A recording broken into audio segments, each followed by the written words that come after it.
hidda malee xannachin dhiiguu jedha. Yeroo baay'ee namoonni gaafa dubbatan, abbootiin gaafa dubbatan sirba irrattis hidda malee xannachin dhiiguu yeroo jedhamu dhageessanittu maal jechuudha? Gadi buune ilaalla. Jaarraa 17ffaa yeroo mootummaan Ingilizii Ameerikaa kaabaa koloneeffachuu jalqabe, manni Oromoo sirna dimokiraatawaa Gadaa jedhamuun of bulchaa turuu isaa irraayyuu yeroo inni sochii daangaa bal'ifachuu mootummaa Habashaa ofirraa rukutaa turedha. Daangaa isaa ittisuu yeroo sanaa keessatti moo'ichi inni argataa ture kun seenaa keessatti jagnummaa uummata Oromoo kan mirkaneessee jira. Yeroodhuma sana Abbaa Baahiree jedhamu tokko Oromiyaa keessatti sochii basaasaa adeemsisaa ture. The History of Galla kitaaba jedhamu keessatti Oromoon ilmaan sheexanaati jechuudhaan haala jibbaatiin yoo xureesseyyuu mirkaneessee ture. Haalli qabsoo fedha hin gabroonfamuu fi nan gabroonfamaa jedhu irratti hundeeffamee jaarraa 16ffaa jalqabame kuni odoo walirraancatiin hanga dhumaa jaarraa 19ffaatti turuun isaa jagnummaa ummatichaa kan mirkaneessu ragaa isaa guddaati. Haa ta'uyyuu malee hawwiin Habashootaa kuni haala mijaawaa biyya keessaa irraayyuu meeshaa waraanaa mootummaa Awurooppaa irraa kennameefiin jaarraa 19ffaa dhuma irratti bakka ga'uu danda'eera. Hawwiin kun egaa bakka kaayyoo isaa ga'ee booda tarkaanfiin Habashoonni fudhatan inni guddaani eenyummaa fi abbaa biyyummaa uummata Oromoo balleessu ture. Oromiyaan Itoophiyaan, Oromoon immoo Habashaan bakka bu'e. Addaan baasanii wal wallaalchisan, walii abboomuu irraa ofii abboonfatan. Walumaa gala bifa armaan gadiitiin itti duulan. Qoffaa, afaan, aadaa fi amantii Oromoo kan mataa isaaniitiin bakka buusuudhaaf. Lammata maqaa bakkeewwan Oromiyaa keessa jiran Oromiffa irraa gara afaan isaaniitti jijjiiruudhaan abbaa biyyummaa Oromoo tasa dhabamsiisanii gadaantuudha jechuufi. Sadaffaan ragaa seenaa Oromoo isa dhugaa irratti hundeeffamee ogeessota seenaa Qomoo, Arabaa fi Awurooppaatiin barreeffaman biyya keessaa fi ala balleessanii Oromoon seenaan qabu jechuuf. Afurii Oromoota qorannoo seenaa isaanii gochuuf yaalan farra tokkummaa biyyaa jechuudhaan yakkanii hidhuu, ajjeesuu fi biyya ari'u. Shanaffaa barsiisonni amantii Jesuits yommuu Awurooppaadhaa dhufanii eenyummaa fi abbaa biyyummaa Oromoo irratti mootummaa Habashaatiin bara dheeraadhaaf godhameen aadaa, afaanii fi seenaa isaa qulqulleessee sadarkaa hin beekne irra ga'ee jira. Haa ta'uyyuu malee haala har'a keessa jiru kana yoo ilaalle ba'aa gabrummaa jaarraa tokko ol baanni kana ofirraa buusuudhaaf yeroo murteessaa ta'uu isaa ni hubanna. Galaalcha kotti har'a eenyummaa uummata Oromoo guddisuudhaaf sochii nuti goonu irraa sochii ukkaamsaa eenyummaa keenya, sochii ukkaamsa identity uummata Oromoo kunis waa malee miti.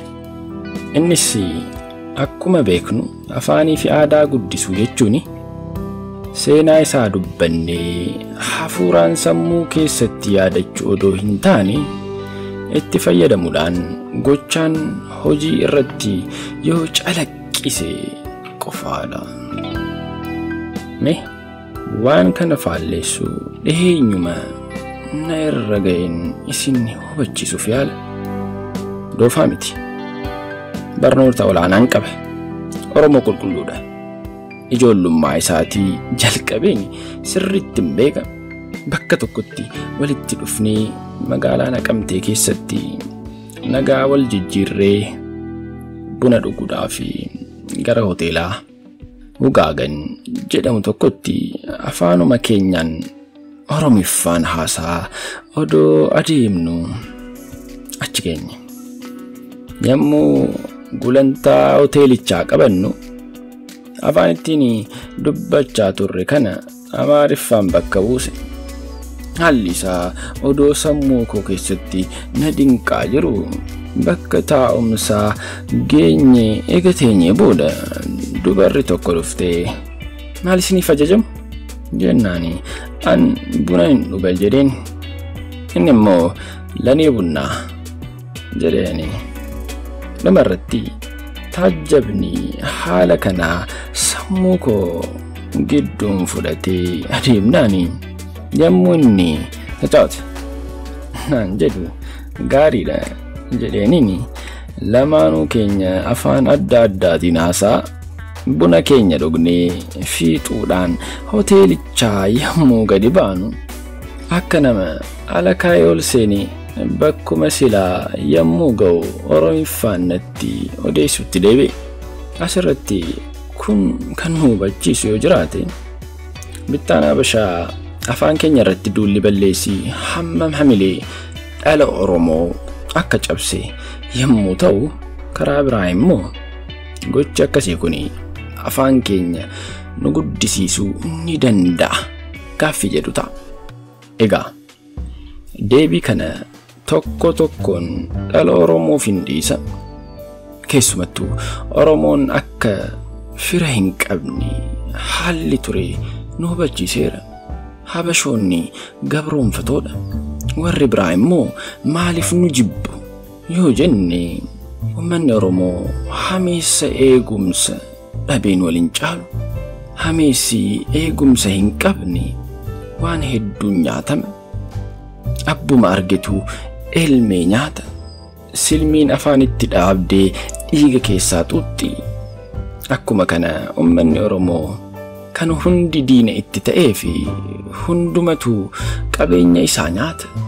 Odoo irraa nyaatanii Habashoota cinaa dhaabbatanii bilisummaa Oromootti gufuu ta'ani.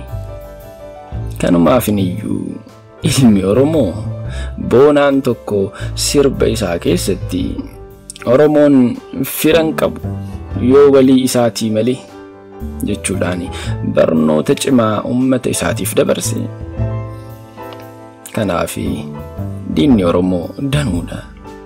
Bittaa Habashootaa hordofuudhaan Oromiyaa keessa faca'anii hojii mootummaa fi dhuunfaa irratti bobba'uudhaan magaalaa fi baadiyyaan odoo hin hafiin abbaa lafaa, qonnaa, coomaa fi abbaa maneetti naannoo gabaa gurguddaa fi daandii geejjibaa irra yommuu ta'ani. Dhalli Oromoo garuu keessumattuu inni hojii daldalaa irratti bobba'e heeyyama daldalaa wal fakkiidhaani odoo gabbaruu bakka gabaatii fi geejjibaa irraa fagaatanii tarree lammaffaa irratti akka bayeen isaanii argaman Oromiyaa keessa naanna'uudhaani ragaa ba'uun ni danda'ama. Abbaan warraa gorroo duuba, keessummaan immoo dinqa keessa jechuudha. Egaa har'a jarreen akkasii kun qabeenya Oromoo nyaachaa Oromoo wajjin bara dheeraa jiraatanii odoo jiranii waan isaan Oromoo irratti hojjechaa jiran cimsinee haa ilaallu. Jaarmolee Oromoo gidduu akka tokkummaan hin buune gochuufi humnaa fi qabeenya qindeessanii obbolaa wal rukuchiisuuf yaalli isaan hin goone hin jiru. Oromoon akka afaan isaatiin hin barannee fi hin hojjenne Habashoota warra isaanii cinaa hiriiranii gufuu nutti ta'an. Walumaa galatti lafee qoonqootti rakkatee nutti ta'an. Kun egaa seenaa madda ummata nu hubachiisa. Maaliif yoo jenne deebiin isaa hidda malee xannachin dhiigu. Hidda malee xannachin dhiigu jedhee deebiseera boonaan ilmaa. Mee karaa dhaabbii waldaa misooma sabaa fi sablammootaa jedhamee har'a dhaabbatee jiruutiin haa ilaallu. Jarreen Oromiyaa keessatti faca'anii diinagdee Oromiyaa harkatti galfatan kun maqaa waldaa kanaatiin qabeenya Oromiyaa gara naannoo bulchiinsa qomoo isaaniitti guuraa jiru. Garuu naannoo isaaniitti waamamaan kanaa misooma Oromiyaatiif ashaboon buna ittiin dhugan kiiloo tokko, salixni ittoo ta'u qunnaan tokko, ittiinoo yookaan bullaanii maraan tokko illee kan ummata Oromootiif ergame hin jiru. Kan na sodaachisu akka kanatti Oromiyaan yeroo yartuu booda bakka albuuda ba'ee dhume akka hin taanedha. Maaliif yoo jenne Oromoon diina malee fira dhabeera. Achi guurtu malee as guurtuun qabu. Kanaaf warra kan cimsee ummata Oromoof dhaamu bilisummaan hawwii qofaan akka hin dhufne. Dama aadaa fi afaan abbaan ittiin qana'e Ormi akka ajjeefatu. 3 dhala ofiif dhaloota dhufuu fi bilisummaa malee qabeenya dhaalchisuun akka hin barbaachifne. 4 ummata ofii gananii diina wajjin hiriiruun booddeen isaa hamma sarariitii gaanfaa ishee haphee jiidhaatti suuxxee akka itti keessa baafattu dhabuu ishee irraayyuu hudduu qoofsite waan hafeef ekeraan isheellee gaabba hafeen kan wal hin caalle ta'uu isaa. 5 Oromoo akka fira hin qabnee fi tokkummaa isaatii fi mataa isaa malee kan biraa akka hin jirre baruu qabna jedheetani. Barreeffamni kun kitaaba yookiin barruulee madda walaabuu bara 1993 maxxanfame irraa kan fudhatamedha. Barreessaan isaa Obbo Boonaa Taasisaa Naqamtee irraa.